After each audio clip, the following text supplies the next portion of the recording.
जीव विज्ञान के सभी छात्रों का यहाँ पे पेपर हो चुका है। मैं आपको आंसर बताने आया हूँ इस वीडियो में। सभी आंसर मिला लें कि आपके कितने अंक आप सही करके आए हैं। देखिए इस प्रकार से आपका कुछ पेपर था। पहला क्वेश्चन दिया गया था आपको, कच्चे नारियल का नारियल पानी है, तो क्या है इसका आंसर? आपने कौन सा लगाया है? तो आपका इसका रहेगा आंसर मुक्त केंद्र के भ्रूणपोष। सही आंसर मैं आपको बताते जाता हूँ। अगला क्वेश्चन आपका, बीज का परिवर्धन विकास होता है। बीज का परिवर्धन कहाँ पर होता है? बीजांड में वो होता है बीज का विकास।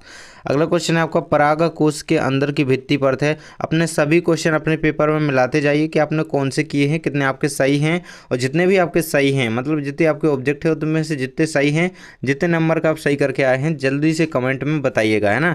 इसका आंसर है आपका, परागकोश के अंदर की परत या भित्ति क्या कहलाती है? टैपिटम कहलाती है। आंसर याद रखेंगे टैपिटम, है ना। टैपिटम आपका आंसर इसका रहेगा, बिल्कुल राइट आंसर है ना।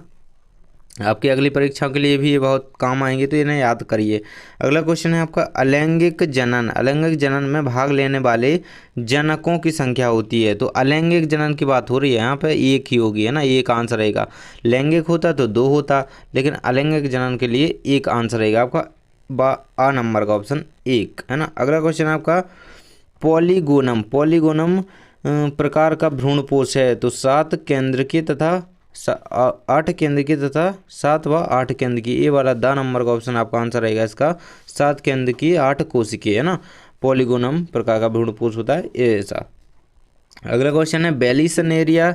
बेलिसनेरिया में किस प्रकार का परागण होता है? तो जल परागण होता है। आपको पता होगा, पहले से आपने पढ़ा है, तो जल परागण आपका इसका सही आंसर रहेगा, जल परागण। तो इस प्रकार से आपके सही विकल्प के सभी आंसर हो जाते हैं। यदि आपके इनमें से सभी सही हैं, जो जो मैंने बताए हैं, तो वो आपके सही हैं।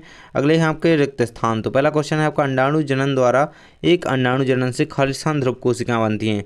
तो देखिए आपके रहे सभी खालिस्तान, इनके आंसर मैंने नीचे सभी के लिखे हुए हैं। ये आपके आगे के क्वेश्चन हैं।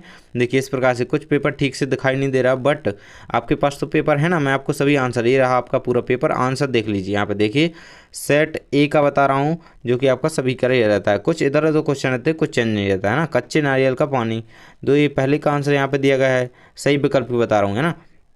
ये सही विकल्प के आंसर है आपके सभी के। देखिए इसका स्क्रीनशॉट ले लीजिए, आपके मिला लीजिए अपने। इसके बाद ये रहे आपके रिक्त स्थान के आंसर। रिक्त स्थान के आंसर समझिएगा जरा, यहाँ पर ये मत देखिएगा, है ना। ये आपका खाली रिक्त स्थान दिया गया, ये आपका रिक्त स्थान दिया गया है, आंसर रहा। तो मैं आपके आंसर को यहाँ पर हाईलाइटेड थोड़ा कर देता हूँ, इससे आपको समझ में आ जाए, है ना। भ्रूण और गर्भाशय के बीच संवहनी संपर्क बनाने वाली रचना को खालिस्तान कहते हैं, तो अपरा कहते हैं ना। तो अगला था आपका, खालिस्तान द्वितीयक शुक्र कोशिकाओं से 200 शुक्राणु बनेंगे। अगला आंसर रहेगा आपका 100, है ना। इस प्रकार से आपके सभी आंसर रहेंगे इनके 6 के 6। पूरे आंसर जरूर से याद कर लेंगे, और आपके यही आंसर रहेंगे, मिला भी लेंगे।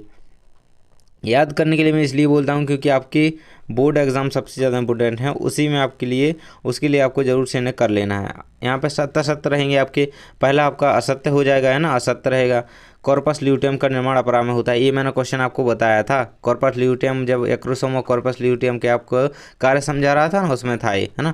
मानव गर्भावस्था 270 दिन की होती है, असत्य रहेगा, है ना।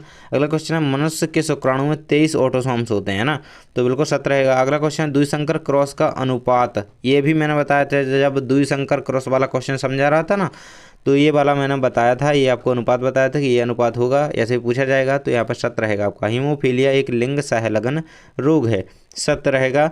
जीन विनिमय की क्रिया पैंक्टिन अवस्था में होती है, असत्य रहेगा आपका, है ना। सही जोड़ी, सही जोड़ियाँ देख लेते हैं। आपके सभी के मैंने सामने सामने उत्तर लिख दिए हैं, ये रहे आपके सभी के सामने उत्तर। ये आपको 2 एक्स्ट्रा में दे दिए गए थे, इनका कोई यहाँ पे काम नहीं है, ये दोनों यहाँ पे घूमने आए थे। ये रहे आपके सभी के आंसर, इन्हें आप अच्छे से मिला लीजिए, सभी के दिए गए हैं। आगे देखेंगे आप यहाँ पे, एक वाक्य शब्द में उत्तर, तो सभी के आंसर यहाँ पे दिए गए हैं। पहले का आंसर 32 होगा, दूसरे का DNA RNA का पूरा नाम, है ना, deoxy ribonucleic acid, ribonucleic acid. Third है आपका, ऊर्जा प्रवाह के प्रत्येक स्तर पर कितने प्रतिशत ऊर्जा का ह्रास होता है?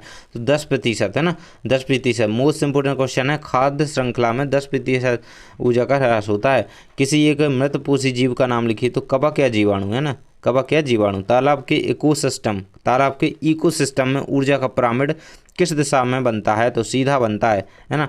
ये आपके पारितंत्र के कुछ क्वेश्चन बन गए। तो ये रहेंगे आपके क्वेश्चन, सभी के आंसर मैंने कंप्लीट करवा दिए। आपने यदि टेलीग्राम ज्वाइन नहीं किया है तो जल्दी से कर लीजिए, आपको वहाँ पे इम्पोर्टेंट क्वेश्चन बता देता हूँ आपको पेपर से पहले, और आपका जल्द ही रसायन शास्त्र के लिए वीडियो आ जाएगा, और कुछ पहले से अपलोडेड है रसायन के इम्पोर्टेंट क्वेश्चन, जाकर के देखिए वीडियो।